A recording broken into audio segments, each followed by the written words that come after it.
you on, and I take it you're calling from South America. Is that right? Yes, I'm in Peru. Yes, I do recall seeing that you live there. And actually, with that being said, let me get your website up here because I'm definitely going to want to use your website as a guide throughout the course of this interview. Although there certainly are a lot of things here in the description that I could use to help me guide throughout this interview. And you've probably told your life story before on many other interviews. The purpose of my show, for the most part, is to get important information out. So let's try to focus on that. However, if you do want to talk about things that you experienced in the past in regards to your research, your awakening, and all the things that you found, by all means, talk about that. But with that being said, I guess we don't really need to start off with any specific culture in general at first. Why don't we start off this interview, get everybody started off on a good introduction here. You've obviously seen that there's a lot of things about Earth's history that the mainstream textbooks are not talking about. So tell us about how you got into that, how you realized that, and and what are the important things about the Earth's past that you really want to focus on, and why those things, be they skulls, megalithic structures, or whatever, are the specific things that you feel are worth researching about. You got the floor.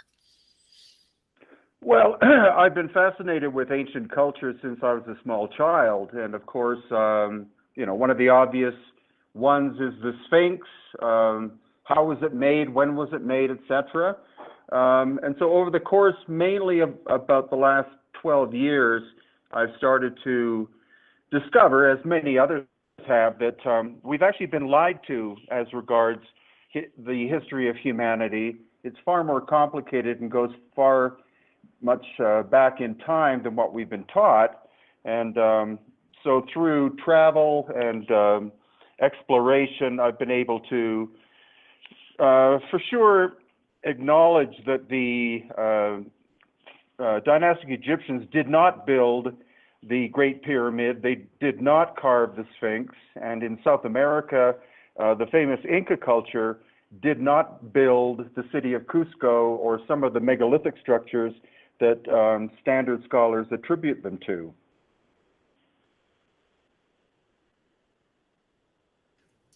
Thank you very much. And well, the thing that you seem to be the most associated with, hey, I could be wrong, but it seems like every time there's some sort of a video or something about the phenomenon of elongated skulls, your name seems to pop up, and for good reason. You've done a lot of research on that.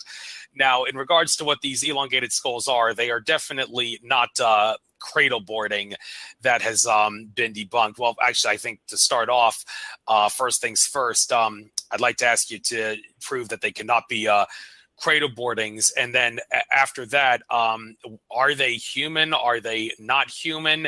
And give us a time period about when these skulls are and where they seem to be found. Are they all over the world or more isolated in certain areas? Well, actually, elongated skulls is a pretty general term, but they have been found on all 6 inhabited continents and different island groups, most commonly about 2,000 years ago. And they are examples of babies whose heads have been cradle boarded, which means changing the shape of the skull. But what's more intriguing is here in Peru and also in Bolivia, we find skulls whose cranial capacity is quite a bit larger, and there are at least 4 or 5% of them that in no way could they have been cradle boarded because the shape is too complicated and they're too large. And actually quite recently, as in about 2 weeks ago, I had a radiologist from the United States with me in a small village in Bolivia on the shore of Lake Titicaca, and we examined a skeleton of a 12-year-old girl and also a fetus, and both of them had extremely large elongated skulls, and the radiologist flatly stated, these are not human beings.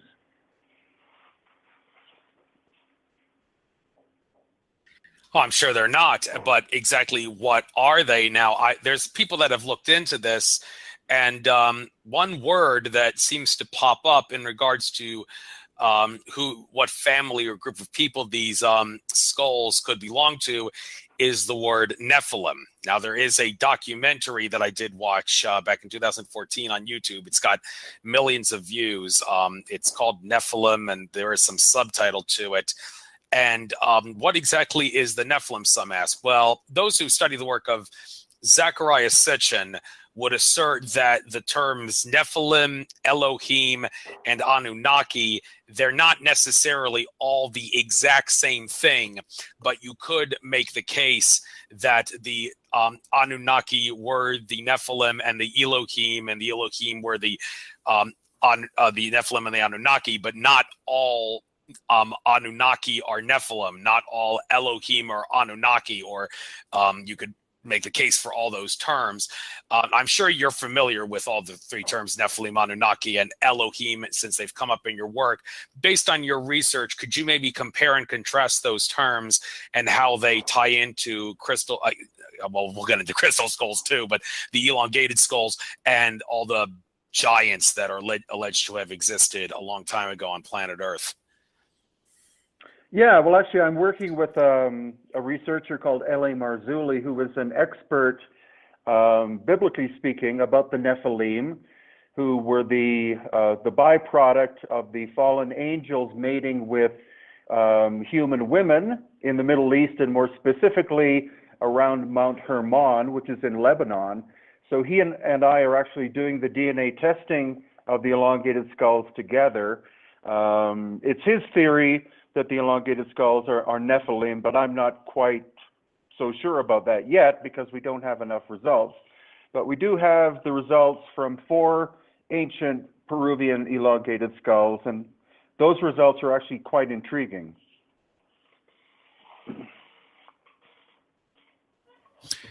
Thank you. And let's talk about some other skulls that are well known in the world of rewriting history of the past. Says you've done some work regarding the Star Child skull with Lloyd Pye. I've seen a few documentaries on that. I watched the UFO Hunters episode on the History Channel where they met with, I think it was Lord Pye or someone else who that did like a clay bust of what the Star Child would have looked like if it were a real being, and they said it sort of looked, well, not really truly like the stereotypical gray alien, but sort of a cross between a human and a gray alien. And it's definitely not the kind of human-like creatures that we think of on planet Earth. And there's some other things about the Star Child skull that people consider to be revolutionary in regards to how it rewrites history. So why don't you, for those of people that are not familiar with this subject, what can you tell people about the Star Child skull? Okay, well, the Star Child skull was found in Mexico, I believe in the 1930s, or, excuse me, or 1950s. It was found by a young woman of Mexican heritage who was also American, and so she took the skull back to the United States with her and kept it for most of her life, or actually all of her life. And then when she died, it was passed on to researchers who then gave it to Lloyd Pye. They've done some DNA analysis of the Star Child. Unfortunately, there's only one of them that's been found so far, but they have found 25 different characteristics, including what the bone material is made of, which make it literally not human.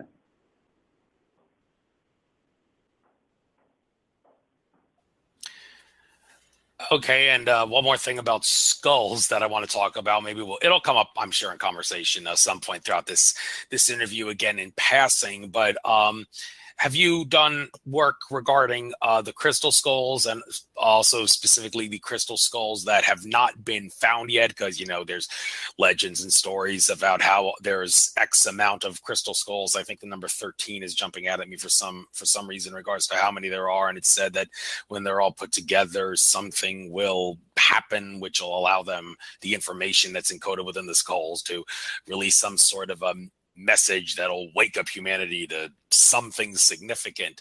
The crystal skull is definitely not made with tools that we think of our ancestors as normally using. They must have been used by some sort of made by some sort of technology that we're not familiar with. So what can you tell us about the crystal skulls, and do you think we'll find the ones that are missing in the future? Well, you're correct in that there are most people say that there are 13 original ones, which are distributed in different areas. They're, different caretakers take care of them. My friend Stephen Mailer is quite an expert on the crystal skulls. He has been able to tap into what information is stored in them. He's actually a very left-brained person. So it was quite a leap for him to get into something that paranormal, but he's very much convinced that the crystal skulls are encoded with a lot of ancient information. They were created in Central America, Mexico area. Nobody's sure if they are of Mayan vintage or if the Maya actually inherited them from older civilizations. But as far as I know, all 13 have not been put together in a group yet, but it's hoped that that will happen in the future. I hope so too. And out of curiosity, do you know if anybody's ever tried hiring remote viewers to find out where the other missing skulls are located? Or is that something maybe you might consider doing? Yeah, actually, that's a great idea. I don't know if anyone has done that. I was at a conference called Contact in the Desert in June in California, which is a major UFO thing, and there was a native elder who did have one of the crystal skulls with them.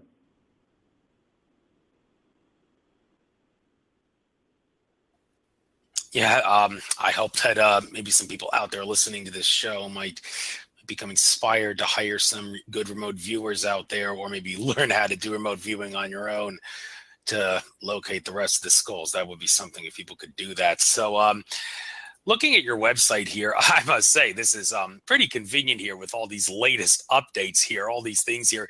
You've made this a piece of cake for me in regards to many different subjects that we could talk about on this show. And I don't know how long the list goes. I've pressed the load more button several times here and it doesn't end, but we've only got 2 hours. So let's make the most of this with as many of these as we can. We may have to jump around from topic to topic, from civilization to civilization, not go in any specific order here, but that's okay. I don't really think it's too much of a big deal if you jump like from the Incas to Egypt to other cases and other places like that.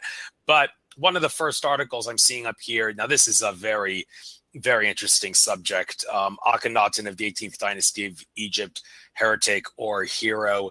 In my interview with Carmen Bolter, I told her what George Kavasilis, Australian, said about his beliefs about Akhenaten. He says Akhenaten was really a good guy. He really wanted to do well for Egypt, and it was the priestly caste who were the bad guys, and they're the ones who allegedly tried to destroy all of his work that he did. But Carmen, she said that she heard George say that exact same thing at a presentation, and she thought that he's out of his mind because as far as the texts go, nothing good is said about Akhenaten, she claims. But I'm hearing that and I'm thinking, well, you think maybe the texts have been lied to? I mean, considering that so much about Akhenaten was taken out of history, it doesn't seem so shocking that the text would say bad things about him to hide the fact that maybe he was in doing things for the best interest of Egypt. So you obviously pose this as a question here, heretic or hero. So maybe you're the jury's still out for you. You got the floor. What do you have to say about one of Egypt's most controversial pharaohs, Akhenaten? Well, I think Akhenaten was a very good pharaoh. The reason why I wrote the book is that I haven't been able to find one good source book that gives an even study or discussion of him. But what I've been finding out is that he wasn't the first person to create monotheism. He actually was bringing back the concept of monotheism, because in very ancient Egypt, there was the same concept of what is called Aten, which is the source. So the very ancient Egyptians believed in one true source god, and it was corruption by the Amen priesthood over the course of hundreds of years, if not thousands, that created all these multiple gods. By the time Akhenaten was born, the Amen priesthood were in complete control of all of the affairs of Egypt. And so he decided to rebel against that and return Egypt to the purity of its origins. And that's why he moved the capital city from Thebes to create his own capital called Akhetaten.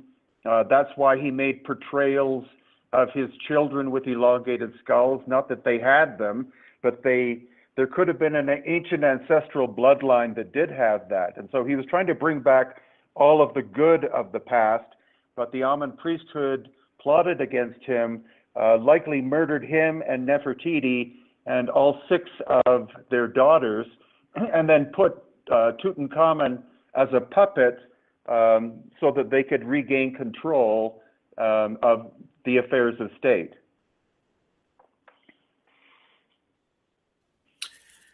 Oh, thank you. It's definitely a controversial issue. A lot of people are going to agree to disagree. Like I mentioned, the whole thing with Carmen disagreeing with Georgia regarding whether Akhenaten was in the best interest of everybody or not. But let's switch gears here. Next picture here, it says, what high technology civilization was at Machu Picchu before the Inca? Well, first of all, how do you know for a fact that there was a civilization at Machu Picchu before the Inca? How do you know that it wasn't just some high technology civilization at the same time as the Inca that perhaps helped the Inca build Machu Picchu during the time period that the Inca were there? What evidence do you have of that? And Machu Picchu, what was, based on the evidence it used for by the Inca or whoever else was there? Well, what we find at all of the ancient sites, not only Machu Picchu, but also other sites such as Sacsayhuaman, Ollantaytambo, there's always a megalithic core to these places. And I know, living in Cusco, I know what the Inca were capable of because they had Bronze Age technology. So the megalithic work would have been impossible for them. In some cases, there are megalithic structures, including stones, weighing as much as 125 tons. So I've been to Machu Picchu 52 times, and every time I go, my theory simply gets reinforced that the Inca actually found an abandoned megalithic site and decided to build a city around it, because the difference in quality of workmanship is literally night and day. And in terms of what Machu Picchu was built for by the Inca, was that it was the equivalent of Camp David in the United States. It was a secret place for affairs of state and representatives of the Inca world to come and meet in private in order to discuss the state of affairs of their world.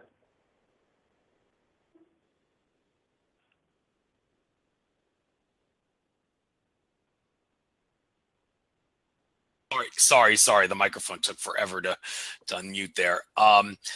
Just for anybody who wants to go to Machu Picchu, is it really true that if you don't have good lungs, you're not going to be able to go up handle those high altitudes well? And a lot of people, I hear, they chew coca leaves, which contain the cocaine alkaloid, which in and of itself it's not a crime to consume those leaves. I think you just stick it in your mouth or something and let the alkaloids get out just to give you a burst of energy or something. But for anybody who wants to go to Machu Picchu, do you recommend that they maybe exercise a little bit in order to be able to stay in shape to handle the high altitudes, or is that not really necessary? It's good to do that. Machu Picchu is actually it's at about 8,000 feet above sea level, whereas Cusco is 10.5, like where I'm sitting right now, is 10,500 feet above sea level. And also, coca leaves or coca tea is beneficial. It's an herbal product, so it's not very strong. it takes a lot of coca leaves to produce cocaine. So even when you drink it, there isn't even a sensation. You don't. It's not like coffee, where all of a sudden your heart will beat a little bit faster. It's very subtle, but it's coca leaves are very high in trace minerals, and there are certain components that help to expand your blood vessels so that you can take more oxygen in. And it has been used by people of the Andes for several thousand years. Thank you. Moving on to another area of South America, seeing here surprising UFO cases in Peruba, Brazil, June 2016. This picture here, it looks like the harbor at Rio de Janeiro, which is one of the seven wonders of the modern world. And you could also tell that because of the giant Christ the Redeemer statue that's there. Peruba, is that at the harbor, or is that near the harbor? And why do you think there are UFO cases there? And what do you think the UFOs are? Not that you know what they are. They're obviously unidentified, except for the people controlling them, of course, but they don't really count. What do you think those UFOs are? Why are they in that area?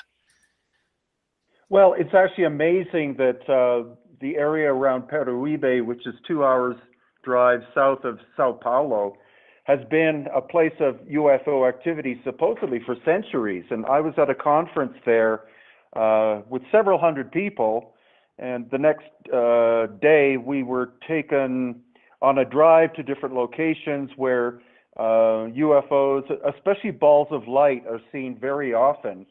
So we were able to interview a number of local people, just basically by the side of the road, who had had encounters themselves. So it's a real hotbed of activity in that part of Brazil. And since we're on the subject of UFOs, I can't help but ask you this. Well, first of all, someone who, I don't know if he still is a colleague of yours, but he claims to have known you in the past, who I knew as a professor from two of my courses when I went to Bucks County Community College, Douglas Rosentrader.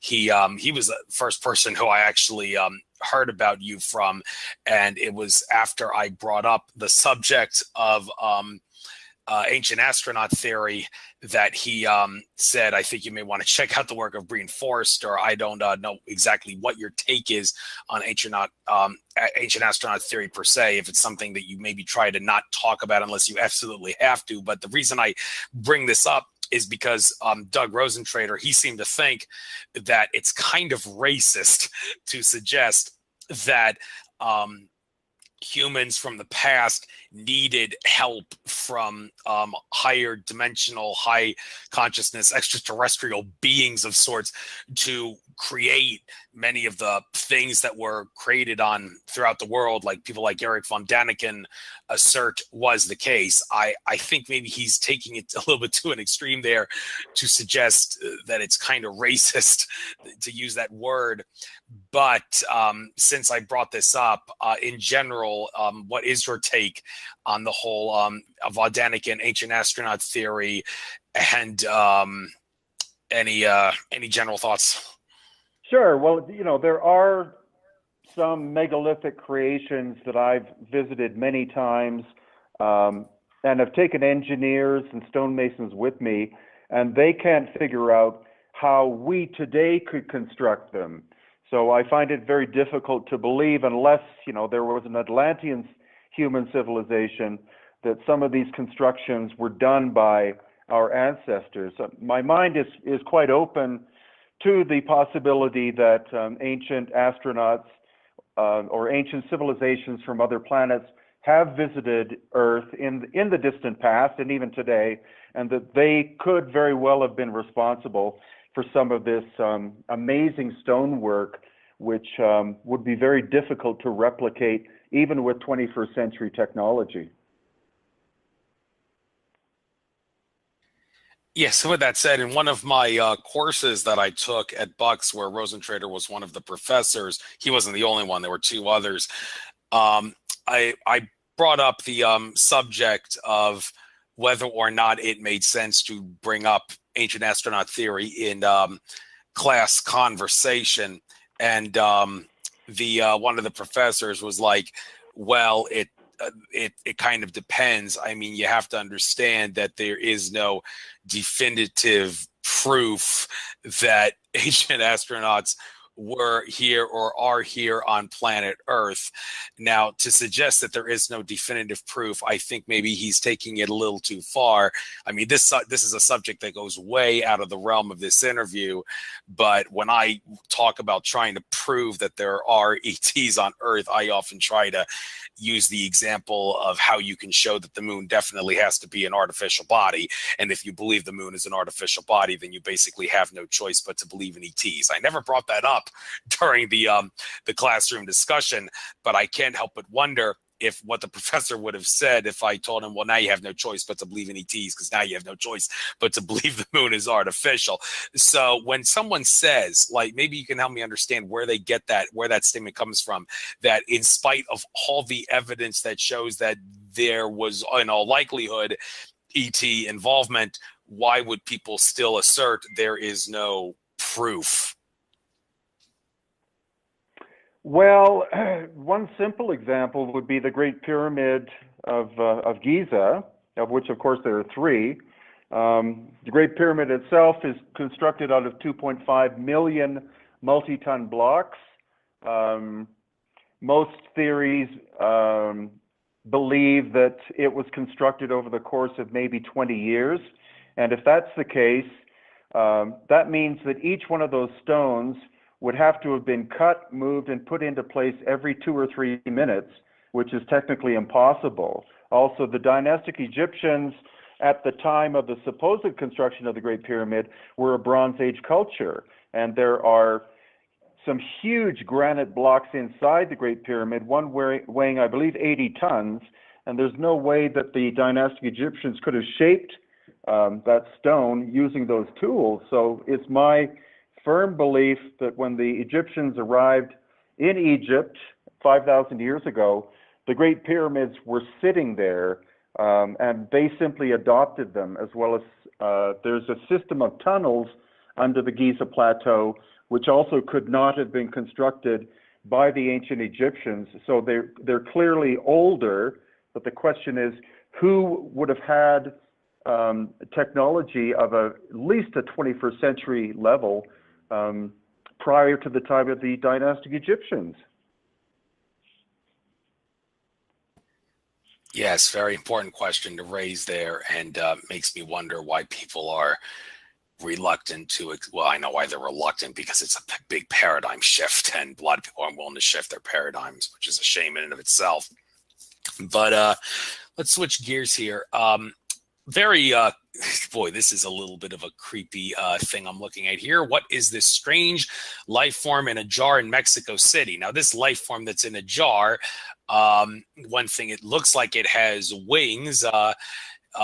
Makes you wonder, is it a flying creature, or do you think maybe it was some sort of a artistic creation that they put wings on it to make it to show that it had the ability of flight? And I'm assuming it's actually a life form, and there's some stuff on the form that shows that it has had life to it, and it's not an artistic creation. Correct me if I'm wrong there, but this strange life form, I don't think I've ever seen this anywhere. What is that thing all about?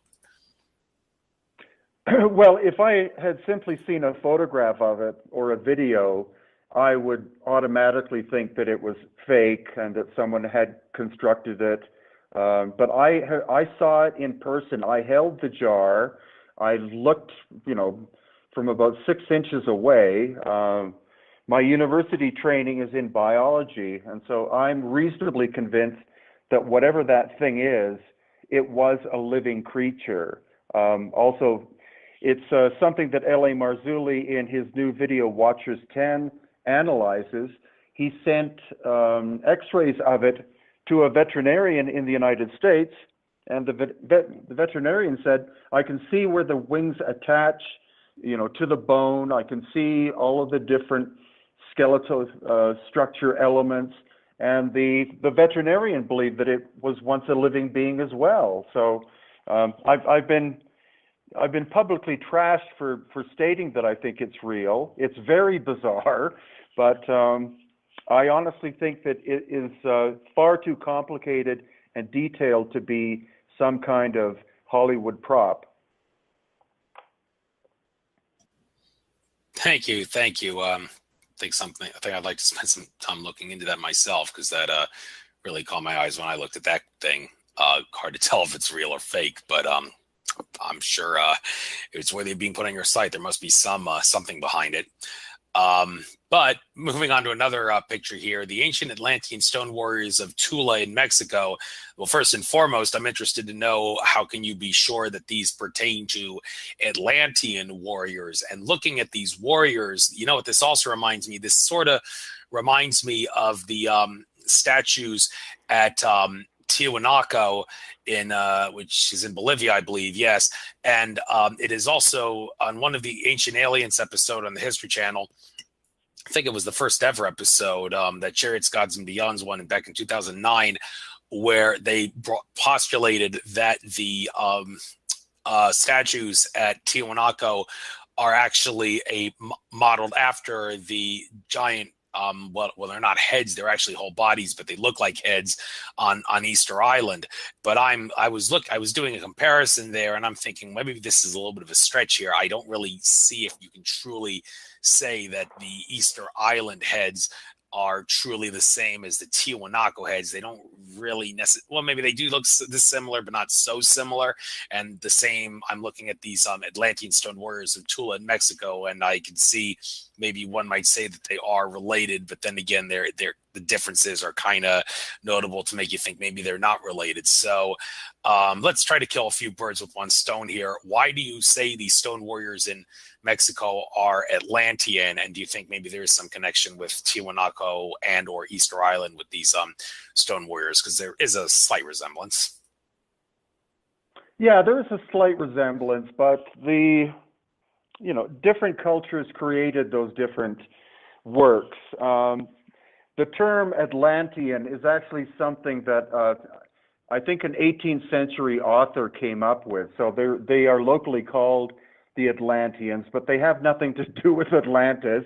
I was fortunate in that there's an old man who's a caretaker at that site, and I asked him to explain what they were, and he said they are they basically were warriors. They're not aliens or anything like that. In one hand, the warrior is carrying short arrows, and in the other hand, he's carrying a short crossbow. So he doesn't have laser weapons or anything like that. It's they're cultural implements particular to that part of Mexico at a time in the distant past, and so they do represent warrior figures and not anything more bizarre than that. The Tiwanaku figures were created by the Tiwanaku culture, and they likely represent Viracocha, who was an ancient teacher who came to teach the arts and sciences to the local indigenous population. And the intriguing thing about the Moai figures on Easter Island is that each one is a full figure. Some of them are as large as 40 feet tall, but all that you can see is the head sticking out of the ground. The rest of the body is there, but it's underground. And those were not created by the Easter Island people. I'm sure that when the Polynesians showed up on Easter Island about 2,000 years ago, a lot of those figures were there. So again, you have a mysterious ancient civilization that created those and then disappeared somehow.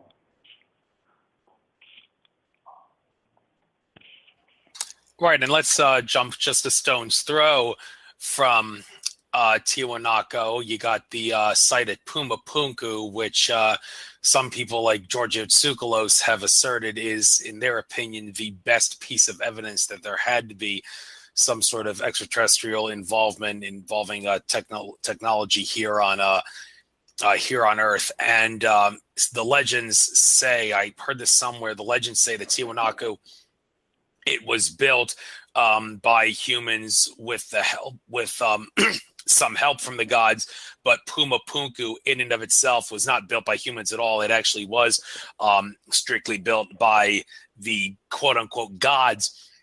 And one other interesting thing about Pumapunku, I remember Akashic Records reader Andrew Bartzis. He was somebody was talking to him over the phone in some radio show program, and Bartzis suggested that the person do some sort of a pilgrimage, and he suggested that Pumapunku may be a good place for the person to do a pilgrimage. And he actually said a very interesting thing about Pumapunku. He said it's a paradoxical location. What we see there is just one thing, one type of layout of Pumapunku, but he asserts that in some other dimension, realm, parallel universe, whatever you want to call it, Pumapunku is not the ruins that we see. If you were to go in that other realm or universe, in that place where Pumapunku is, you would actually see like what Pumapunku was used for, and there was no timeline where it got destroyed by some sort of an all-powerful force or something. Now that's according to him, which is according to the Akashic Records, and it's obviously not something you can easily verify, but it does make for some pretty jaw-dropping information that might inspire some people to want to look into what Pumapunku is actually all about. So with that being said, what do you think Pumapunku is all about? Well, it's a very strange place. It's actually one of the most fascinating places in the world. I was just there 3 days ago. I've been there at least 45 times, and we see definite evidence that Pumapunku and Tiwanaku, which are the same place, both sites were hit by a massive cataclysm in the distant past, and Pumapunku was basically completely buried in mud. So about 2,000 years ago, the Tiwanaku civilization appeared or found the location. Tiwanaku has more three-dimensional structures, so there would have been more stone sticking above the ground where this massive mud flow occurred, and they dug that site out and then used that location as their spiritual center. But Pumapunku was only the beginning of excavations began, I believe, in the 1930s, and some of the stonework there is absolutely mind-boggling, because again, if you take an engineer or a stonemason or a sculptor there, they can't figure out what kind of technology was used to cut the stone, because it is almost perfectly precise. So there's no way that Pumapunku could have been created by, again, a Bronze Age civilization called the Tiwanaku. It must be much, much older. And Poznański, who studied the site for 50 years, using different alignments of the sun, like the solstices, etc., he was able to figure out that the proper alignment of that location to be true to the solstices would mean that it must be at least 15,000 years old. And I believe that it's much older than the Tiwanaku civilization, and had to have been created with very advanced technology. No question, and that's, like I said, why people like George Otsouko say best evidence for ancient astronaut theory being true here. But let's not debate that. Let's talk about something else here, and I'm wondering which cataclysm this refers to. There's this new ebook. It says Aftershock, the Ancient Cataclysm that erased human history. Which cataclysm is this one that you're specifically referring to? Well, this is actually the end of the last ice age, and there's a lot of evidence now that between 11,700 and 11,900 years ago, our planet was hammered by some kind of cataclysm. There's no logical reason why our planet has a tilt of 23.5 degrees. It should be perfectly vertical. And so it also corresponds with the rapid ending of the last ice age. Dr. Robert Schoch, who's a PhD geologist, wrote a book called The Lost, I believe it's called The Lost Civilization.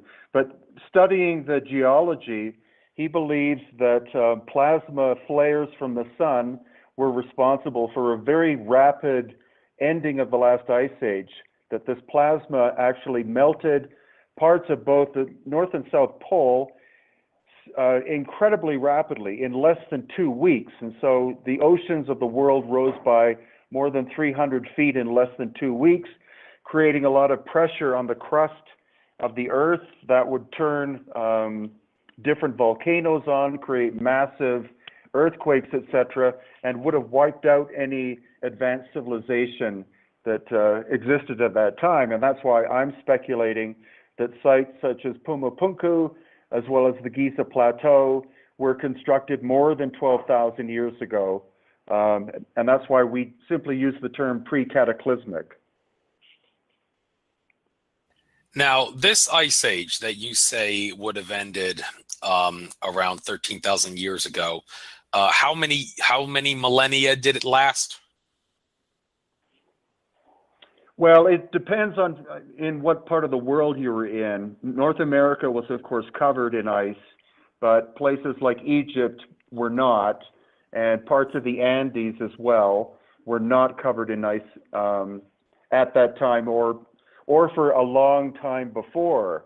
So when most people think of the last ice age, they focus on Northern Europe and North America, because of course there was a mile of ice on top, but that's also likely why we don't find any great megalithic work there, but we do find interesting ancient megalithic stuff in locations where the ice never reached. Now, I hear you use the word "of course" to refer to the Ice Age existing. Now, that's interesting, because I need to bring to your attention the fact that a little less than a year ago, I read Michael Tsarian's book, Atlantis, Alien Visitation and Genetic Manipulation. And while I don't necessarily resonate with, well, actually, I don't resonate at all with Tsarian's claim in the book that the lost civilizations of Atlantis and Lemuria coexisted during the same time period, I'm more inclined to believe that Lemuria came before Atlantis. Tsarian does make the rather bold claim in that book that the Ice Age that you speak of, that came to an end around 13,000 years ago, never actually existed. He says that it was a mainstream science, mainstream history lie in order to conceal the fact that human history around that time where that ice age was supposed to exist was completely different. Among other things, the fact that Atlantis was said to have existed during that time. Now, some people have said that Atlantis, it would have had to exist in so-and-so location because Earth was an ice age. Well, Tsarian makes the bold assertion, no, there never was an ice age. So Atlantis, they actually had like the main continent, but they had many different colonies all over the world, ranging from Indonesia to Egypt and everywhere else. And he does in his book, and also in the appendix of the book as well, there's like a whole appendix to it dedicated to debunking the claim that such an ice age existed. Now, I'm going to guess right off the bat that you obviously are not on the same page as him and all the other people that don't believe that there was an ice age. But since you have said, of course there was an ice age, what evidence do you have to, dare I say it, debunk Michael Tsarian and his assertion? Well, the existence of the Bering Land Bridge, which was how, which existed prior to that time. That's how people, populated the Americas.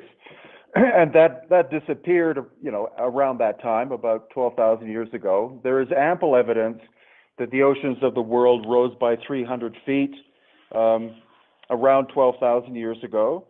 And also, it's my belief that a so-called Atlantean civilization did exist, but I do not believe for 1 second that a continent can sink. I believe what happened was the oceans of the world rose by 300 plus feet, and therefore any advanced civilization that was living less than 300 feet above sea level at that time would have had to have moved.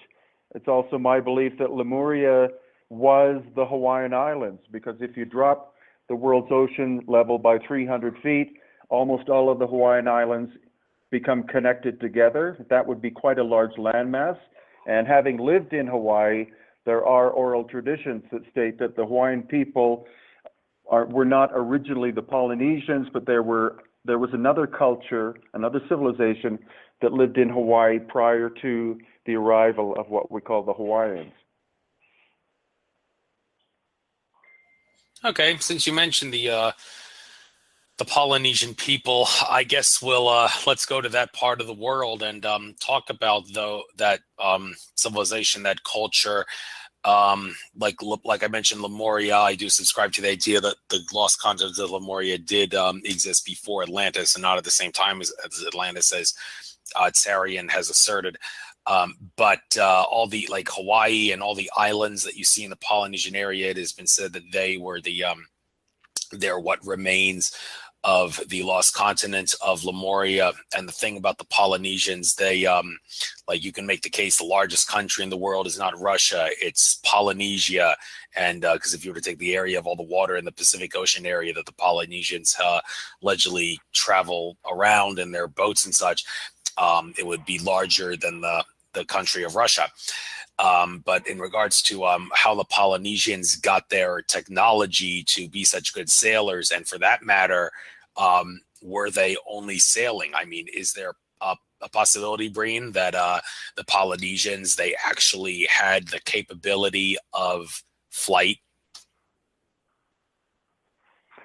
No, I spent a number of years traveling through Polynesia, and what we call the Polynesian people, at least those living today, in general, their societies go back perhaps 3,000 or 4,000 years, but there's increasing evidence that there were other people living in places like Tahiti, New Zealand, and Hawaii prior to that, and that the Polynesians, when they were expanding, absorbed those people into their cultures. For example, we see the presence of genetic red hair that still exists in Hawaii, New Zealand, and Tahiti, as well as the coast of Peru. And all the oral traditions of the Polynesian people state that there were older civilizations that they encountered and then enveloped. So the history of the Pacific is very complicated, and I think you quite correctly state that Polynesia itself, it wasn't a solid landmass, but because of their incredible capability of sailing, they were able to connect with each other quite commonly and frequently. In fact, family names in Hawaii are very similar to those that you find in places like Tahiti, and the bloodlines are all connected. So one of my greatest fascinations historically is the Pacific Ocean, because I think its history is far more complex than most academics believe. No doubt it is. A lot of history there that we're not familiar with. I mean, we're not familiar with a lot of things that went on in Atlantis. We're even more not familiar with the things that went on in the Lemuria time period, which allegedly was before.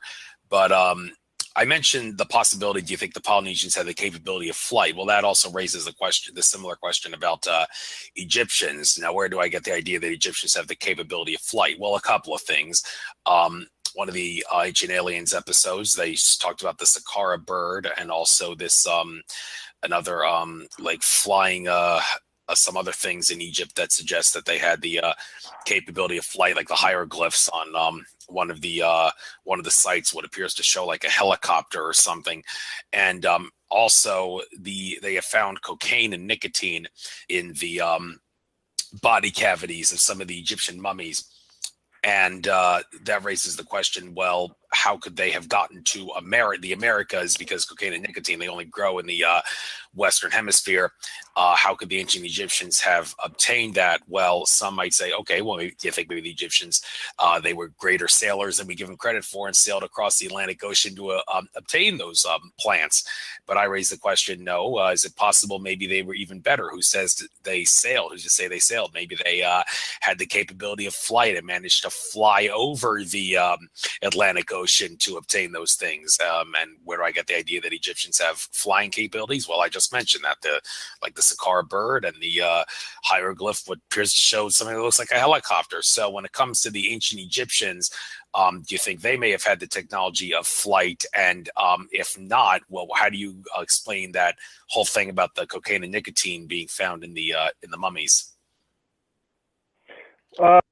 Well, no, those are really good points. But I think again, the Egyptians only go back 5,000 years, and so the famous structures such as the Great Pyramid is old. You know, that's much older than them. It's a much more technical civilization that lived there prior to what we call the dynastic Egyptians. So it's possible that that earlier culture had the capability of technology beyond what we have, but not the Egyptians themselves. The Egyptians simply inherited a lot of things, including the hieroglyphic system. Also, it is known that the Egyptians during dynastic times had great ships, probably 150 or 200 feet long, and they were clearly capable of traversing the world's oceans, because if you show the design of a classic Egyptian ship to a boat builder, he will tell you that wasn't made for the Nile, that was made for the open Atlantic and Pacific. And also there are, you know, traditions in the texts of the Egyptians, especially during the time of Queen Hatshepsut, who said that she made a major voyage with multiple ships to a land called Punt, which people still haven't been able to figure out where that is. But there is good evidence of hieroglyphics being found carved into stone on the east coast of Australia, which I've seen. So I think the idea that the cocaine and tobacco were brought to Egypt from the Americas is clearly plausible. Oh, it's definitely plausible, realizing that we've been lied to about a lot of things that are going on in history. But let's stick with Egypt for just a moment. The pyramids, like what exactly were the pyramids used for, and the Sphinx for that matter? Well, many different things have been brought up about this, and need to tell you some other things that some people I've interviewed have talked about. Well, first of all, that Akashic Records reader, Andrew Bartzis, who I mentioned, he actually said in one interview that he asserts the pyramids in Egypt were built, get this, 803,000 years ago.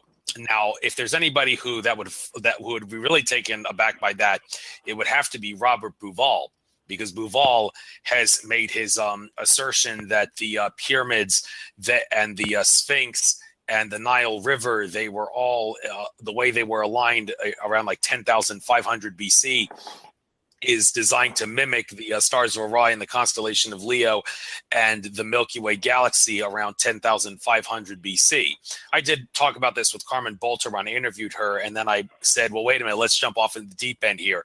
Let's assume maybe for a moment that the people that built the pyramids in 803,000 years ago, they somehow knew that in 10,500 BC that that's the way the pyramids would align, and by virtue of the fact that time is cyclical, and by virtue of the fact that synchronicities are real, that's the way it lined up. So Robert Bauval has nothing to be shocked about in hearing that.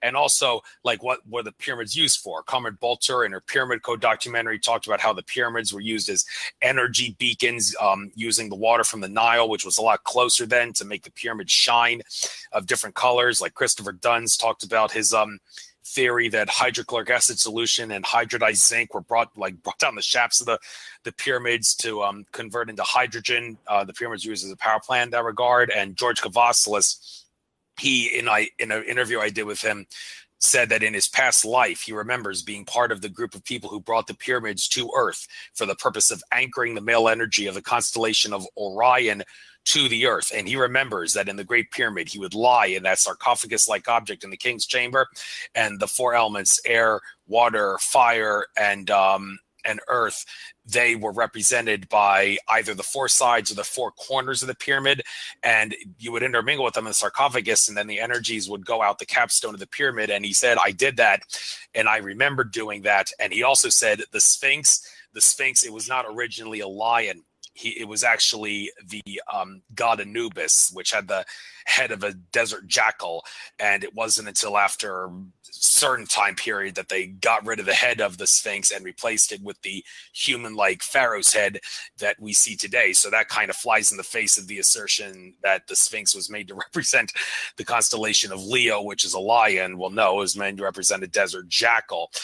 And Bartzis, one last thing, I've babbled long enough here, but I need to bring this up. Andrew Bartzis did talk about the pyramids when they were put on, when they were originally put in Egypt. They were meant to allow humanity to intermingle with the concept of time in some way. And time, as anybody in metaphysics knows, is actually an illusion. Everything is happening all at once. And that raises the question, well, maybe the pyramids, they had multiple different uses, like I brought up with the many different theories. And the same could be said with the Sphinx. Well, maybe it's not just Anubis. Maybe it is also a lion with a pharaoh's head. And over the course of time, and I put time in quotes to symbolize that time is an illusion, all these things about what the pyramid were and were not are true to some degree. So, okay, I've babbled long enough. I've gone off the deep end here. Do you have anything to say about these radical things about what the pyramid, the Sphinx were, what they used for, when they were constructed, and all the rest of it? Well, all I can state, I can state quite firmly that the dynastic Egyptians did not make the Great Pyramids. So that would date them at being more than 5,000 years old. I believe that they're pre-cataclysmic. So I would date them at being at least 12,000 years old. As regards the Sphinx, Dr. Robert Schoch, again, the geologist, by studying the weathering patterns on the Sphinx, he states quite clearly, and it's backed up by at least 200 other geologists from around the world, that a lot of the weathering on the Sphinx was done by rain and not by wind and sand.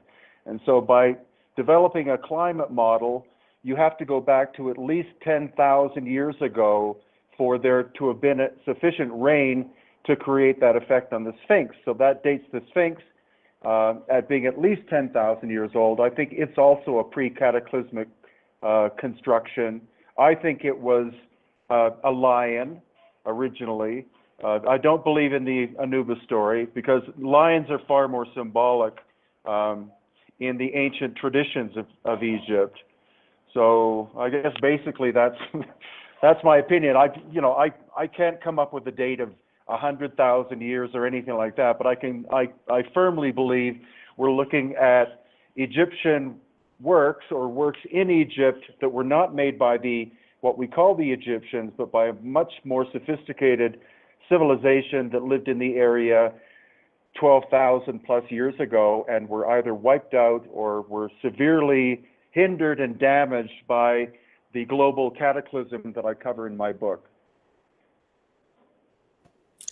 Thanks. And another thing about Egypt, I'm kind of intrigued why you use this wording here in one of the pictures here. It says the fear of death in ancient Egypt. Did the Egyptians have a fear of death? I mean, I thought the Egyptians, they believed that it doesn't matter if you're a pharaoh or just a common person in the general public, there is no death. You're going to go into the afterlife and go through the same heart weighing ceremony on the scale, and if you're bad, then the monster of meat's going to eat you, and if you're good, then you're going to go in the afterlife. Hallelujah, all joy is going to reach you. And that doesn't, like I said, that doesn't matter what your occupation was in real life. So they really wanted to make the most of the mummification process in order to show that. So I'm kind of interested why you chose the word fear when you say the fear of death in ancient Egypt. And after you clarify that, well, maybe you could tell us, is there anything I missed about what the Egyptians believed in the concept of death and the afterlife?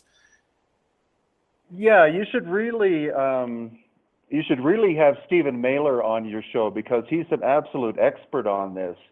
The whole idea of religion was made up in ancient Egypt. It came before the great religions of that we standardly call Judaism, Christianity, and Islam.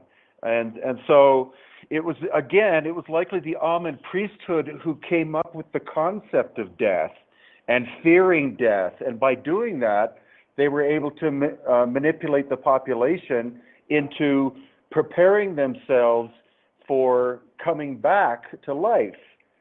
Prior to that time, there was no such thing as religion. There was simply spirituality. And when you died, your spirit, as they still use in Egypt today, they use the term westing. When you die, your spirit goes to the west. You never come back in form again. But by the Amen priesthood making up this concept of returning, they were able to develop an incredibly big business. And that's one of the things that really pissed off Akhenaten, was that he was a student of the very ancient mystery schools pre-Amen priesthood. And so he knew the reality of the origins of their civilization. But the Amen priesthood manipulated history and altered it in order to create concepts such as fear of death.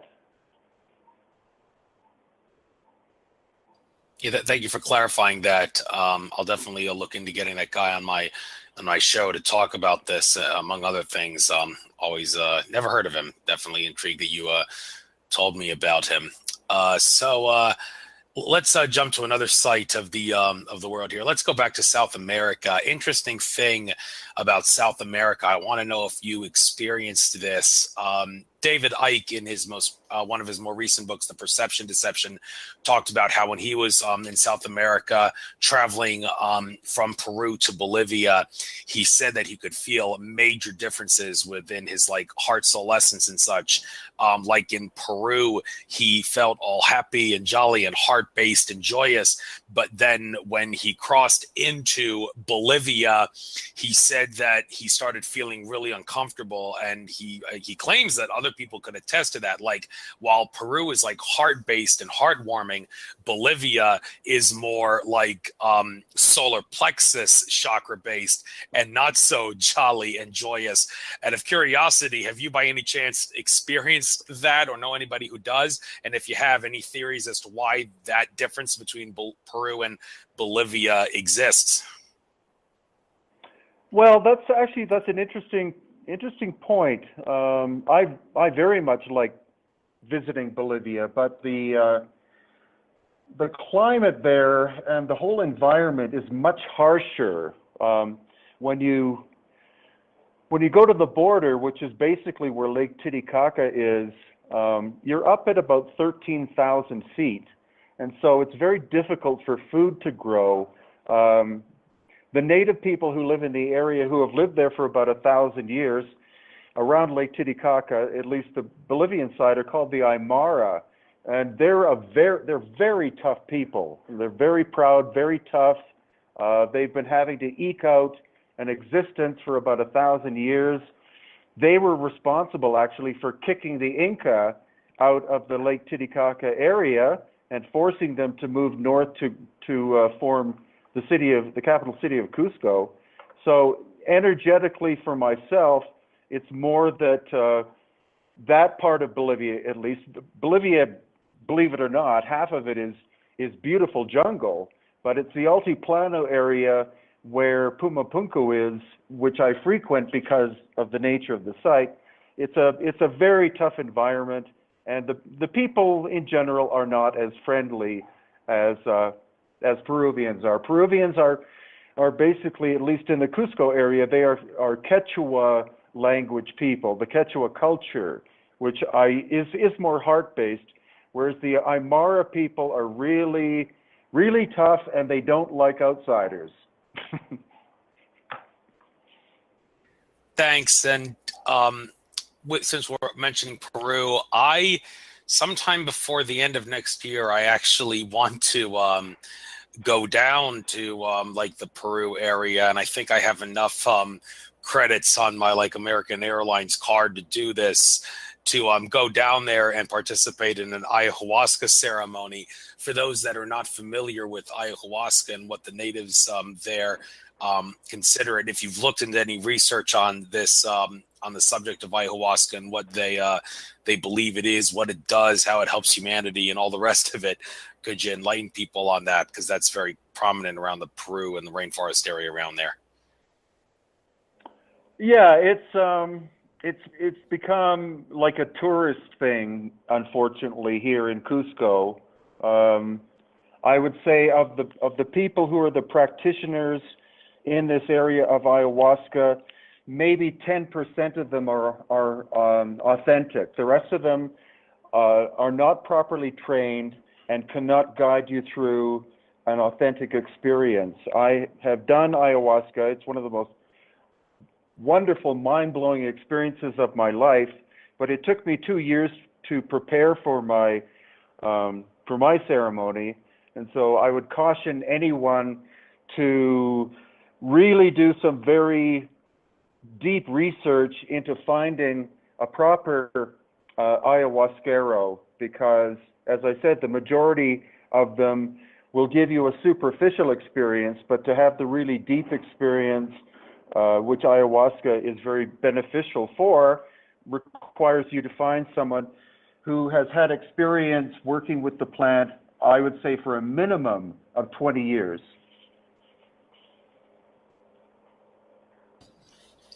Thanks a lot. Maybe sometime in the future, before I go down on my trip, maybe I'll contact you for some sort of some advice on if you know anybody out there, because I want to make sure if I go down there, I get the someone who's actually legit. But enough of that. Moving on to, well, actually, it looks like we're going to go in several different parts of the world at once here. I see an article here saying Mayan Indians in ancient Egypt and lost ancient high technology.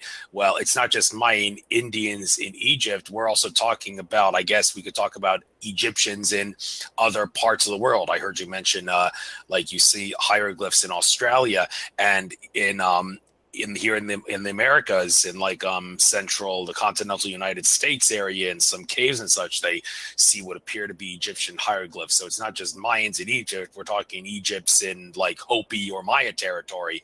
So you did touch on this briefly, but let's go back to it. Let's revisit it again. How are these people getting to different points in the world, different cultures? Does it truly show that all these cultures are connected in some way? And what are the best pieces of evidence that you feel for determining if cultures intermingled in such ways? Well, I think definitely, there's this great fallacy which is racist based, and that is that Europeans were the great discoverers. Obviously, Christopher Columbus was not the first person to set sail over a great distance and wind up in the Americas. It's obvious that before that, the Vikings did, but it's my theory that there were many different civilizations capable of traveling at least across the Pacific and across the Atlantic, and it's something that it's knowledge that has been suppressed, but we do see evidence in different parts of the world of contact happening. There is a temple at Saqqara, I believe, in Egypt, which has ceiling paintings, and those ceiling paintings have nothing to do with Egyptian art. So again, my friend Stephen Mailer, who I will get you in contact with, he took a photograph and was able to, he went to a conference somewhere in the United States where there was a Mayan elder, and he showed the photograph, and the Mayan elder's eyes bulged open wide, and he said, "Wow, that's Mayan. Where did you find that?" And he told him, "In Egypt, from at least 2,000 years ago." And so then the photograph was sent to this Mayan elder's elder. I believe his name is Don Alejandro, and he said, "Yeah, that's part of a very ancient Mayan calendar." So that's simply one example. The case of the hieroglyphs that I saw in Eastern Australia, the weathering is so heavy that there's no way that they could be forgeries, and they've also been translated by my friends Yusuf Awiyan and Mohammed Ibrahim, who are Egyptian experts in hieroglyphics.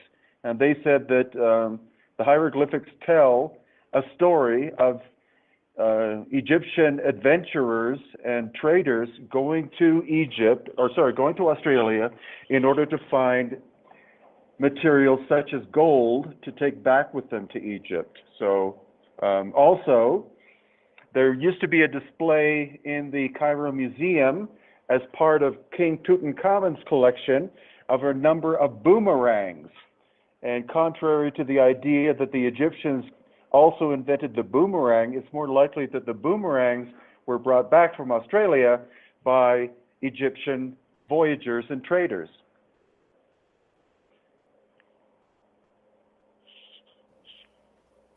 Thanks. And let's talk about technology for a change here. What kind of technology was suppressed? Now, you say like some people are more left-brained than others. Like, I hate to pick on Christopher Dunn, but Carmen Bolter, when I interviewed her, she said Christopher Dunn, he seems to be a little left-brained in regards to what he believes about some Egyptian technologies. Like one example, he talked about the big blocks in Egypt and how they were cut and such. He said, like, among other things, the only way that I could imagine the Egyptians could have cut that thing was with a giant saw that was like 50 feet wide or something like that. And that makes you think, well, why is he asserting that it has to be a saw? Do you ever think maybe they had some sort of a laser technology? And maybe for someone like Christopher Dunn, he's a little too left-brained to go into the subject of lasers in Egypt, but there's no reason to be. I mean, look at the Dendera reliefs of what appear to be light bulbs. I mean, if the Egyptians have electric lights and such, then who's to say they don't have the ability to make lasers? And who's to say that they only needed to use saws to cut their stones and everything? So when it comes to the type of technologies that were used, do you think people are being a little too left-brained and closed-minded when they say they were using things like saws? And if they did have lights, lasers, and such, to what extent and sophistication did their technology go up to? No, I'm a very big proponent of Chris Dunn's work because he's a master machinist. So he worked in the aviation industry making specialized parts for jet engines, and that's about as technical as you can get. So he knows what a saw mark is, and he knows what a drill hole is, and he's an expert with lasers, so he knows what a laser can and can't do. And lasers are no good whatsoever at cutting stone. They're great at cutting steel, but with stone, as he showed on Ancient Aliens, a laser will simply melt stone and make a real mess. And I've been working with machines all my life as well, so I definitely will back up Chris's claims. We've found, based on the arc of saw marks that we've seen, that whoever was doing this work, and again, it was before the time of the dynastic Egyptians, they had circular saws at least 20 feet in diameter and less than a quarter of an inch thick. We have no such technology in the 21st century. We have no kind of metal that we could make a saw blade of that scale out of. Also, the drill holes, whoever was making drill holes in ancient Egypt had a drill or drill bit that was 500 times more efficient than a modern day drill. So we're looking at a phenomenal level of technology beyond our capability, and therefore definitely beyond the capability of anybody you would call an Egyptian.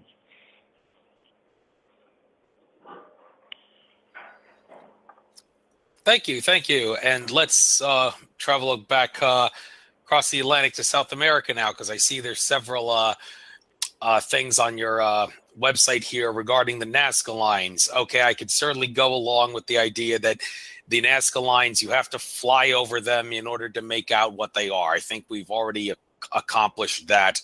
They make no sign seen from the earth and all that. But that's really not the point. The point, why are the specific structures that we see there, the structures that no, I shouldn't say structures, the layouts, like why the specific animals that they've chosen and such. Now, some would assert that it has to do with they're trying to show us certain constellations in the sky, but like a lot of the constellations that we know of don't really resemble some of the layouts that you see in terms of the Nazca lines. And one of the Nazca lines in particular, there's I think they call it the astronaut or something, and they claim that part of that Nazca line image, it seems like in one hand, it's hard to tell if this is part of the mountain, or maybe it was actually part of the line, but it's weathered away, that he's holding what appears to be some sort of a helmet in his arm, which many say is a spacesuit, which basically screams ancient astronaut theory right in your face. So, and and one more thing, like, is it an airport? They say it looks like an airport, but it doesn't really match like what an airport should be in antiquity. I've heard some debate. And another thing about Nazca, the one of the runways there, the top of a mountain, like all the rubble from that mountain, even though it had to have been chopped off somehow to make that that runway, all the rubble from that mountain is gone, which raises the question, what kind of technology was used to suck up or dispose of or vanish all that rubble from that mountaintop that they would have had to get rid of. So decoding the mystery of not just the Nazca lines, but also the runways, and like how in the hell did they get rid of that mountaintop and what they do with the rubble. What are your theories on this? Well, that whole system, and it's much bigger than just Nazca. It actually begins in a little town called Paracas, which is on the ocean, and there is where the biggest one of the glyphs is. It's called the candelabro, and it looks like a trident. So archaeologists believe that that was created by the Paracas culture. So when you travel from Paracas in a southeasterly direction, you go through an area called Palpa, and there are about 1,000 geoglyphs. Most of them are quite small. And then as you continue to the southeast, then you get to the actual Nazca area. So those lines and geoglyphs were created over the course of 1,000 years, from 500 BC to 500 AD. And from 500 BC to 100 AD was when the Paracas culture with the elongated heads were the ones making the geoglyphs and the lines.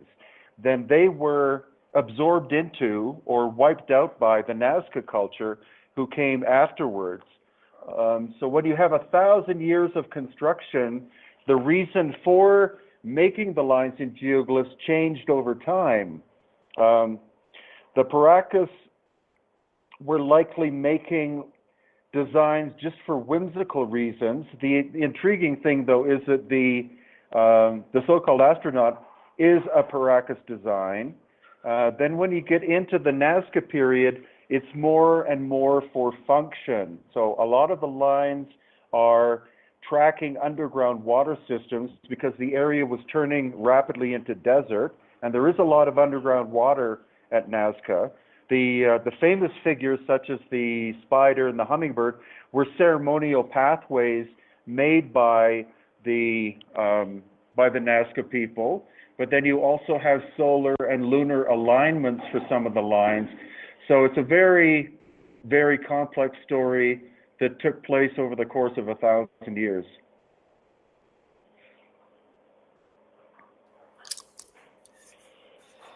Right, and Eric von Daniken mentioned that you can't dig in Nazca. It's a holy site, so no one's going to allow anybody to do any digging under those lines. But I mentioned remote viewing earlier in the show to maybe help use that to get some answers. If any remote viewers out there are interested, one thing you might want to consider remote viewing is the area underneath Nazca to see if you find anything, because I'm sure a lot of people have some big questions about that.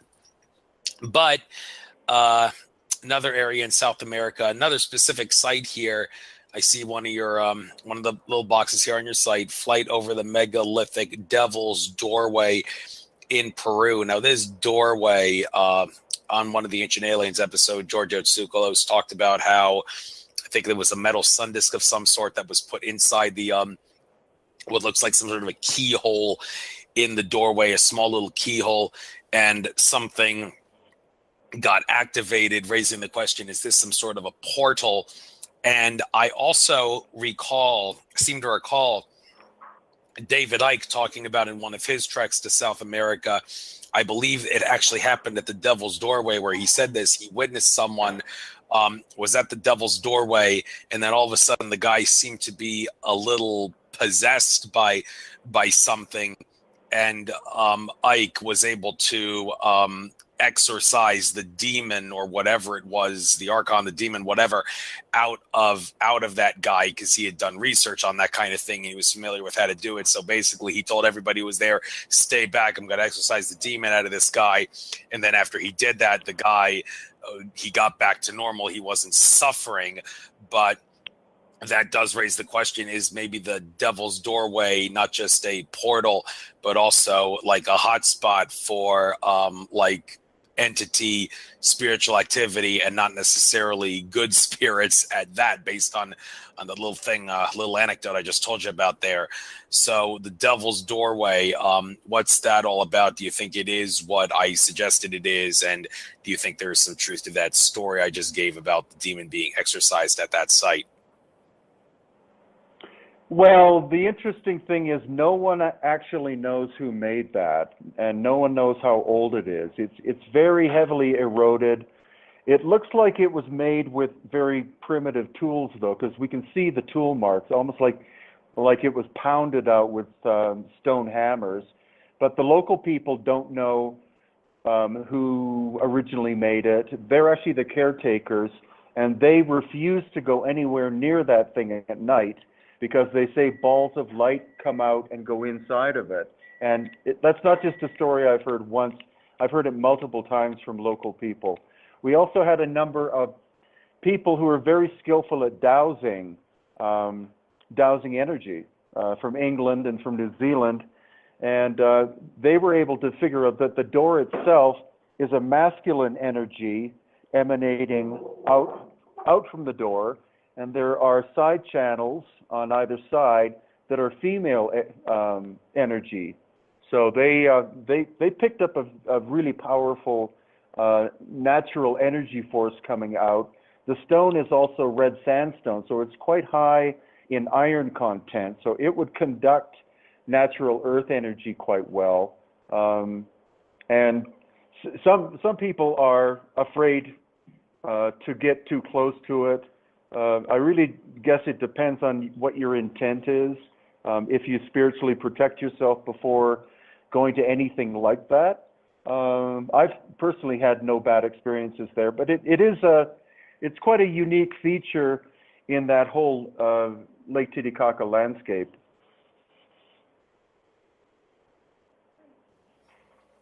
Thank you. And Lake Titicaca, it's how do you think it got there? And like I seem to recall there's some sort of a story about how there is actually some sort of a seahorse species that's in Lake Titicaca, which raises the question: was it maybe the water was taken from the ocean or something, and like some species got stuck in the water or something? So how does Lake Titicaca get to where it is? Is it even natural?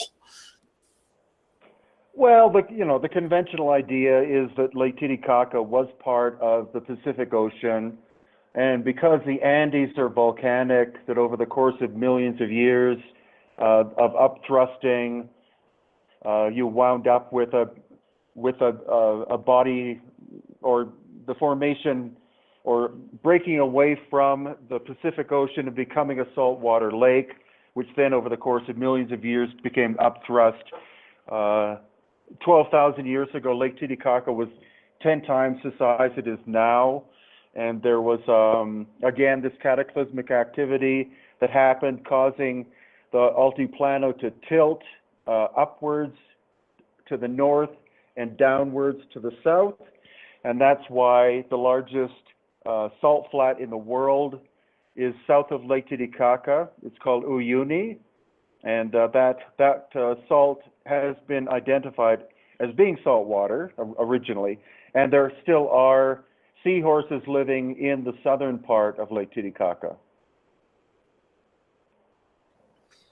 Thank you. And let's go across the world to the Baalbek area, because those platforms, like the Baalbek one, um, it's like raises the question: is it really like a space platform, like people have, like Zachariah Sitchin have suggested? And one of the more interesting things about the Baalbek platform is like there's one specific gigantic stone that's like in the middle of the platform, and it basically shows like the fact that it's there, like whoever constructed this platform, it was the people were trying to make things complicated for themselves in constructing it, because they didn't have to like make like several small stone layer and then one big stone and then put a whole other small stones on top of that one. I mean, why do you have to make it so difficult for yourself, you wonder, unless of course the technology really isn't that it makes it not that hard to use, not that difficult to use and make. And also there's the stone of the pregnant woman at Baalbek, which is like the largest stone anywhere on the earth, like 1,200 tons or something to that effect. And they showed like you would need dozens upon dozens of cranes just to lift that thing. And well, even that wouldn't work, because I don't even think you can get all the cranes in a circle to lift the thing. You wouldn't be enough room for it. So it raises the question: how are these people constructing this? Well, we'll get into the subject of how they're constructing this in a moment, but the whole story of these Baalbek and these platforms that look like platforms, do you think there is some truth to the idea that these are space, like rocket ship platforms and such? And why do they have to make such big stones in order to make these platforms, instead of just maybe making not so big stones and stacking them? Well, the silly and conventional story that you hear when you go to Baalbek, or from I think most archaeologists, is that the whole construction was done by the Romans, which is ridiculous. Because, as you mentioned, there are stones that weigh 1,200 tons. There is no modern crane in the world that can move something like that. You can't have a bunch of guys with ropes pulling it. It's stupid. So obviously what we see there is we see the foundation is a much older construction made up of, there's one thing called the trilithon, which are three 1,000-ton blocks in a row. And then inside the complex, there's a wall constructed of a number of 800-ton blocks, and then several other areas where you have 200 or 300-ton blocks. And then on top of that, you have much smaller material. So obviously what happened was that the Romans found an abandoned megalithic site that was never completed, and then they built on top of it. And as well, the quarry is about 1 mile to 2 miles away, and that's where the stone of the pregnant woman is. It's still attached to the bedrock, and it conservatively weighs 1,200 tons, as well as there's another stone that was successfully cut, and the Romans tried to cut it into small pieces but gave up. It weighs about 1,000 tons.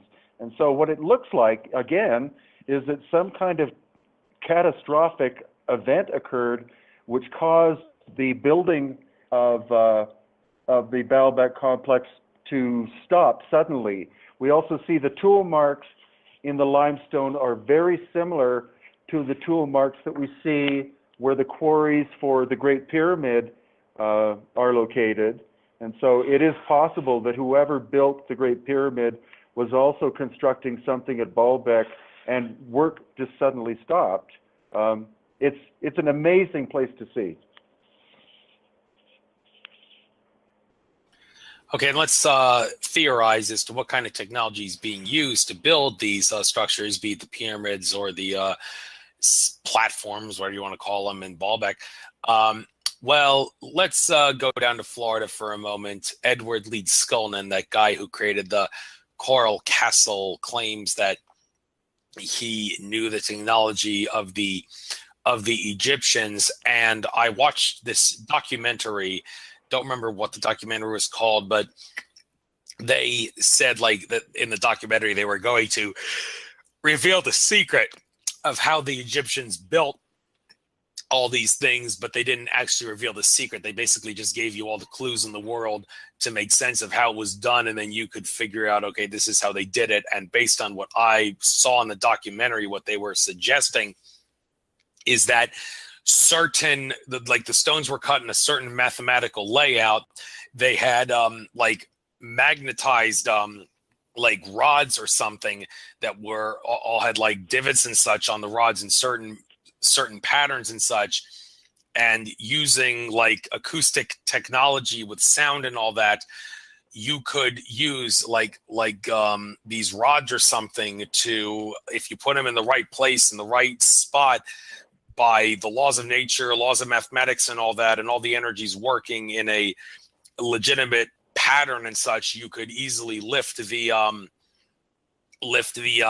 structures up, like the rocks up, using these magic wand like rod things, when all you're doing is using magnetism and proper mathematical calculation to get the things lifted up and moved. And in addition to that, I should point out that George Kavaslis, he mentioned that he remembers in one of his past lives, he was part of the group that brought the pyramids to Earth to anchor, the male energy of Orion to Earth. He talked about how, because consciousness was a lot more advanced in that time period, it was possible to work with the energies of Mother Earth and like literally talk to the plants, the air, the ground, the earth, and everything, to have it help you put all the stones into place in all the right spots without having to use a lot of muscle power to get that done. And that's jumping way off into the deep end there. But the idea that rods, wands, and such that were cut in the right mathematical way and were made magnetized in the right layout, and the stones were cut in just the right layout, and consciousness intermingling with the energies and the consciousness of Mother Earth and everything else to build the pyramids. Do you think there is truth to that in explaining how these structures were built? I think definitely. And the bottom line is levitation would have to have been employed, because there's no way that you cut 2.5 million blocks of limestone and drag it across the desert to build the pyramid. There had to have been forms of technology beyond what we have, and people do have to start grasping that we are not the most sophisticated life form here in the 21st century. We see evidence of more advanced civilizations than us who had the capability of working with nature in ways that we can't fathom. But we're starting to wake up to that, and that's why I'm studying this. So I believe definitely levitation was involved. Sonic or vibrational technology was what was employed in order to be able to cut the stone, because even though, as I stated, we see saw marks, there had to have been other forms of technology employed in order to be able to cut the stone, not the way that we approach it, and not, people keep saying laser. It's not lasers. You don't use light, but you could use focused sound in some kind of way in order to be able to manipulate matter in ways that we can't do it. So yes, I definitely believe that there were advanced civilizations in the past, that we have the stone evidence of that they were more sophisticated than we are. And hopefully, if we're able to study this enough and properly, we'll be able to come back to that level of knowledge, because we're trying to find the concept of free energy, etc. And these are concepts that existed in the distant past. Tesla did not invent the idea or his ideas. He rediscovered ancient concepts. The same with Coral Castle. That was the reinvention of ancient forms of technology. So the Great Pyramid, I believe, was an energetic structure. I think that's what it was made for. Not necessarily electricity, but it emanated energy on some level or some frequency for a very specific purpose. So, my long-winded explanation. I think you explained it pretty well. And just so you know, we got 13 minutes and 55 seconds left on the live feed. We can go a little past 8 if you need to like finish a thought or something, but let's try to like end this round 8, keep this to 2 hours. If anybody wants to listen after 8 o'clock, though, the live feed will be up, so they have to call in 646-478-4747 to hear what we're saying. But to couple like maybe 2 or 3 more subjects here before we call it a show. I do see a picture here on your site, Flower of Life Mystery at the Osiris in Egypt. Well, aside from just this specific site, the Osiris in Egypt, the Flower of Life is one of many different forms of sacred geometry that exist throughout the ancient world that in the modern day, those in the metaphysics community say definitely have some great power to it. You put like sacred geometry pictures around your room or something, it'll feel a lot different than if they weren't there. And this also raises the question, was sacred geometry maybe used to help construct some of these great structures? So this specific example, the Osiris Flower of Life thing, and also after that, sacred geometry in the ancient world in general, what do you have to say about that? Well, let's see. Unfortunately, people spend too much time looking at the Flower of Life symbol on the walls of the Osirion, and they don't look at the Osirion itself, because it's made up of granite blocks and syenite blocks that weigh 60 to 100 tons. It was found buried underground somehow. So having been to the Osirion, inside the Osirion 3 times, I could definitely tell you that those symbols were painted on with red ochre paint by the Greeks about 2,000 years ago. The Osirion itself is likely 12,000 plus years ago, again built by an advanced civilization. But yeah, the Flower of Life is sacred geometry, and it's one of the most beautiful examples of that. So I think we're definitely looking at ancient civilizations who had the capacity to understand the so-called laws of physics and natural forces in ways that we are children or babies at. And they were able to employ the energies, the natural energies of the universe in order to be able to do such things as levitate stone, cut it in ways that we might see in a science fiction film, etc.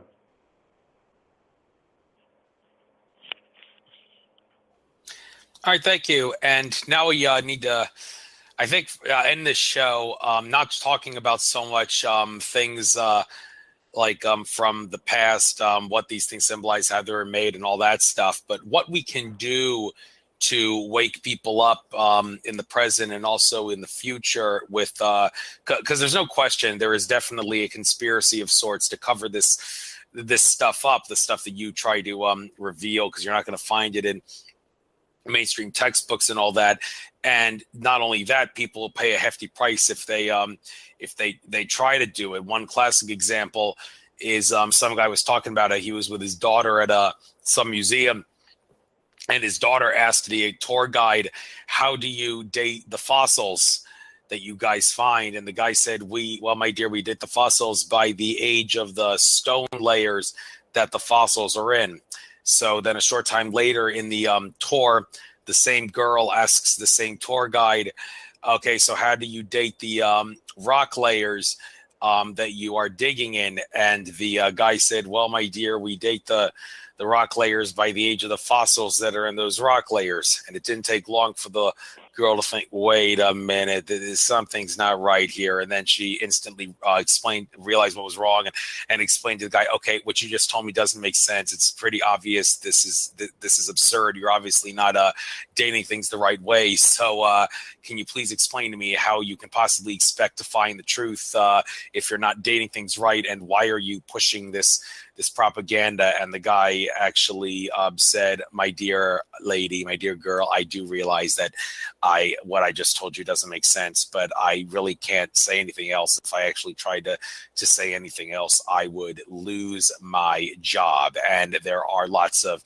like occupations where people have in regards to geology and such, and researching things from the past, where like in fine print on the paper it would say something to the effect of, you go along with the way the your bosses want you to go along with this and what the textbooks say. If you don't, you lose your job, which begs the question, why would anybody even want to get a job in this when it's obviously a fraud? It's really disturbing.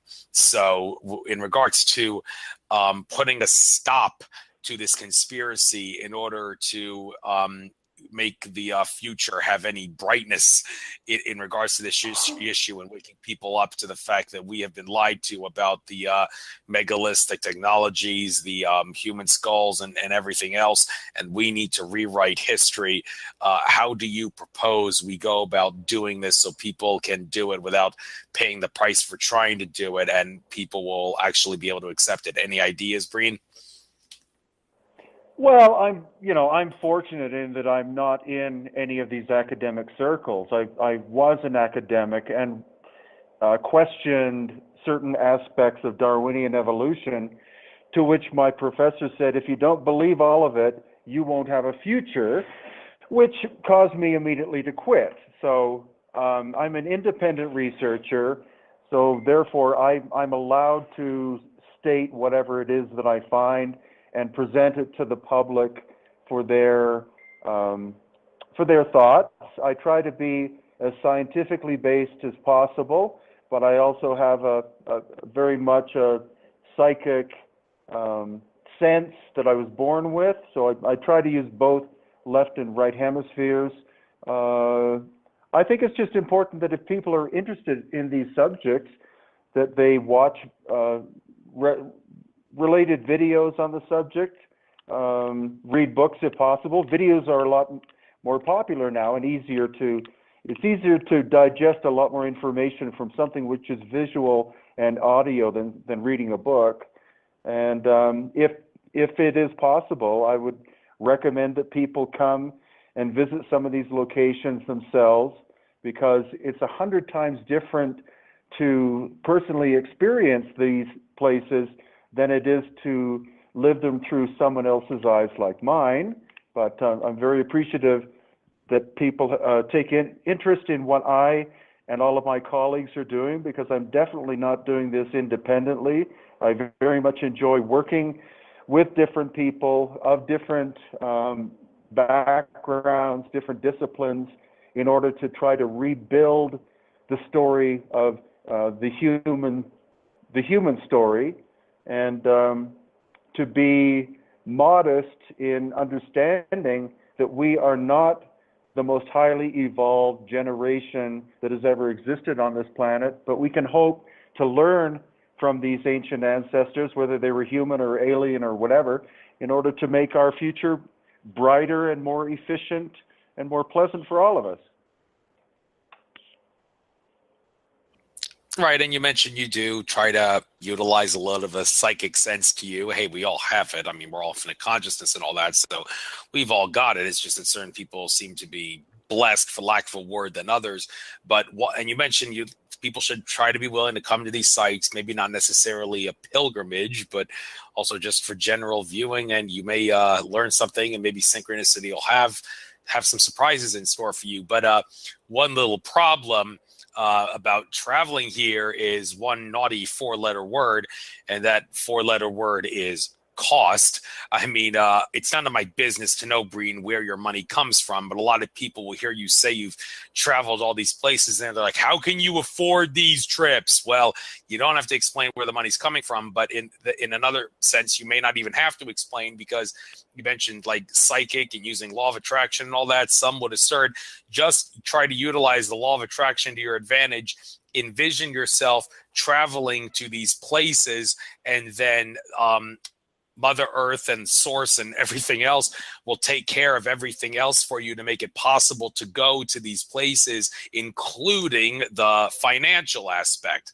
Now, some things can seem more of a fantasy than others. There's a difference between a dream and a wish and a fantasy. And I guess when you want to find the difference between those things, you maybe law of probability would have something to do with what's a fantasy and what's not. But in regards to people being able to get to these places, would you generally say, don't worry about the money, just envision yourself getting to these places and really believe that you want to be there and really want to be there, and then source consciousness will take care of everything, including the financial aspect of it? Well, I've been traveling all of my life, and I haven't necessarily, been always made a lot of money, but I just was very disciplined. And I would set up a separate bank account and set my sights on traveling, wherever, to Hawaii or something. And from each paycheck, I would take out a certain amount of money, and I would put it specifically in that account, and that's the only account, or that's the only function that money is allowed to go for. So I understand that a lot of people are hurting very badly. It isn't necessary to visit these places, but if you do have the opportunity, then you'll learn a lot more than you possibly could through other people's experiences, because your own experience is what tells you the difference between reality and non-reality, as compared to the subjective experiences of somebody else.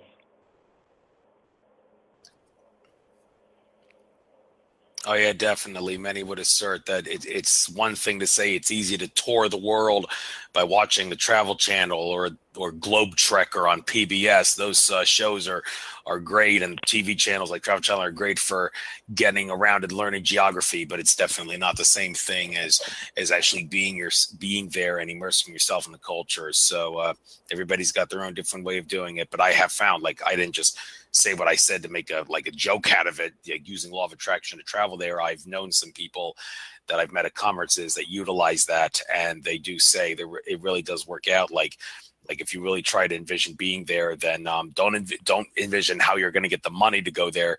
Envision being there and getting there, and really believe that you want to be there, and the universe will take care of everything. So I really do mean that, and I believe there's truth to that. So, well, with that being said, there's only about a minute and a half left on the live feed, so I guess I'll bring this show to an end now, and I'll do that by telling you the same thing I tell all of my guests, always the most emotional. And that is that, well, first of all, this was very, very enlightening. I got to cover a lot of things I didn't cover, because like I said, I kept pressing the load more button on your website here for all these things, and there was a lot more where that came from that I couldn't possibly cover. But in general, we got a lot of things covered. Didn't really want to go over like individual sites and all that, and better to just cover it as a broad whole. And I think we did a very good job covering many things, and I'll make sure, I promise you, Breen, I'll get this interview out to YouTube as well, and getting the link for it posted on some social media forums, and hopefully soon I'll be able to get my shows uploaded to iTunes. Some people are suggesting I should do that as well to my audience, so I'll try that as well. And if you ever need like a medium or a show to, like, because you find something new and you want to get the news out that you found something and get the word out, you're more than welcome to give me a buzz, and I can give you like maybe a half an hour to an hour special on this show to get the word out if you want to do that. But as far as me contacting you or any of my other previous guests goes, ever since I started doing the show, I've always made a mission out of trying to get as many different guests on my show as possible before I give any one specific guest double dips, because I've always felt true to my heart that is the fairest, most informative way of trying to do a radio show that seeks to expose the nature of reality. So that does mean, Bree, and I regret to say, I probably won't ask you or any of my other previous guests to come on this show again, but please understand that's only because there's thousands of other fascinating individuals on planet Earth that I need to have the chance to have some glory on my show, and I'm going to be on a mission to try to contact them for as long as I do this show, even if that's till the day I die. But I wish you luck. You've done well. Keep up the good work. I've learned a lot from you. Your name always seems to pop up here and there, be it with